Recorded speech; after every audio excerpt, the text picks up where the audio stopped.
আমরা দেখুন এক মুসলমান আর এক মুসলমানের উপরে জুলুম করি কিভাবে শুরু। আমরা একে অপরকে গালি দেই কিনা বললেন? গালি দেই। গালি, এটা গালি দেওয়াটা এমন একটি রূপ আর এমন একটি পেশায় আমাদের পরিণত হয়েছে যে আগে আমরা দেখতাম একে অপরকে গালি দিত না পারতে, যখন আর সহ্য হচ্ছে না তখন গালি দিত। আর এখন গালি দেওয়া এটা 3 বেলা খাবারের মতো হয়ে গেল। কিছু কিছু যুবক ছেলেরা আছে, যুবক ভাইয়েরা আছে যে সকাল বিকাল যদি ইচ্ছায় হোক অনিচ্ছায় হোক, প্রয়োজনে হোক অপ্রয়োজনে হোক, গালি দেওয়াটাই যেন তাদের পেশা। খালতো ভাইয়ের সাথে দেখা, একটা গালি দিয়ে বললো অমুকের ফুট কি অবস্থা। তালতো ভাইয়ের সাথে দেখা, একটা গালি দিয়ে বললো কি অবস্থা তোর, ঠিক কিনা? বন্ধু বন্ধুর সাথে দেখা, গালি দিয়ে তারপরে খোঁজ খবর নেই। এটা বেদিতে একটা রোগে আজকে এটা পরিণত হয়েছে। সুতরাং গালি দেওয়া এটা যে একটা গুনাহ, গালি দেওয়া এটা যে একটা কবিরা গুনাহ, তাওবা ছাড়া এই গুনাহ মাফ হবে না, এটা আমরা ধার ধারি না, এটাকে গুনাহে আমরা মনে করি না। আপনার কাছে কেউ ফোন করেছে, ফোন রিসিভ করে আগে গালি, তারপরে কি অবস্থা বন্ধু।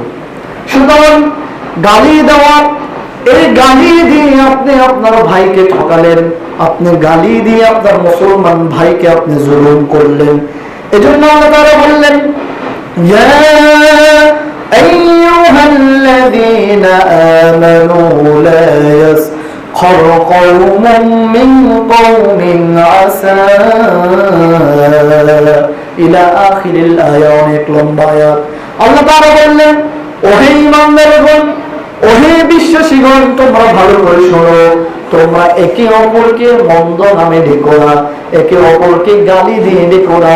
এক সম্প্রদায় আর এক সম্প্রদায়কে, এক বাড়ির লোক আরেক বাড়ির লোককে, এক গোত্রের লোক আরেক গোত্রের লোককে, এক সমাজের লোক আরেক সমাজের লোককে মন্দ নামে ডাকবে না, গালি দিয়েও তোমরা ডাকবে না।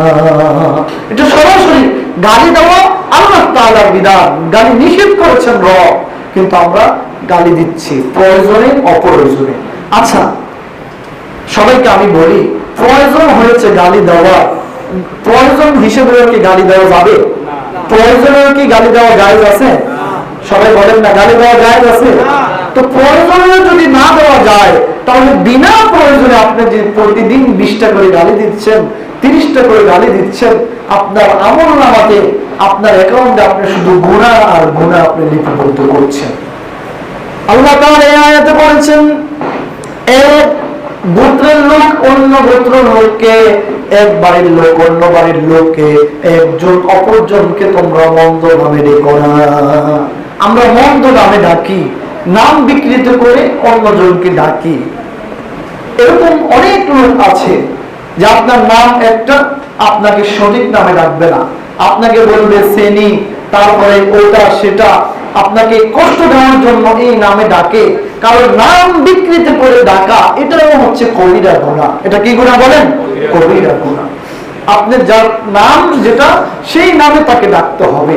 সুতরাং আপনি যদি বিকৃত নামে ডেকে আপনার ভাইকে আপনি কষ্ট দেন, তাহলে আপনি আপনার ভাইয়ের উপরে জুলুম করলেন আর আপনি জালেম হয়ে গেলেন।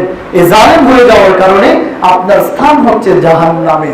আপনার স্থান কোথায় হবে? জাহান্নামে হবে।